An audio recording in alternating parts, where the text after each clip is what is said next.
طریقے سے سید الشہداء علیہ السلام کا کل میں نے آپ کی خدمت میں عرض کیا کہ غیر مسلم نے جب تحقیق کی یا تجزیہ کیا، آج بھی میں ایک غیر مسلم کی عبارت پڑھ رہا تھا، ایک رائٹر ہے جرمنی کا، اس کی کتاب کا عنوان ہے، نام ہے ایران و امام حسین علیہ السلام۔ کتاب کا عنوان یہ ہے، ایران اور امام حسین علیہ السلام۔ اس نے اس کے اوپر تحقیق لکھی ہے۔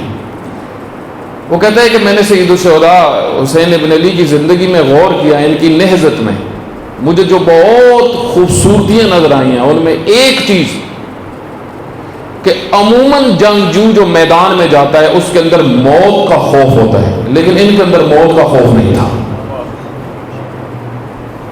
دوسرا، بہت سارے جنگجو میدان میں اترتے ہیں لیکن کوئی موقف، کوئی ہدف نہیں ہوتا، لیکن حسین ابن علی ہدف رکھتے تھے۔ اور تیسری بات، اس نے اب دیکھیں کتنی خوبصورت اس نہضت سے اخذ کی ہے۔ وہ کہتے ہیں حسین ابن علی اس نہضت میں کوئی مادی فائدہ سامنے رکھے ہوئے نہیں تھے، کوئی مفاد۔ کہتے ہیں حتیٰ، توجہ کریے گا وہ جرمن رائٹر کیا لکھتا ہے، کہتا ہے حتیٰ اپنا نام بھی نہیں چاہتے تھے۔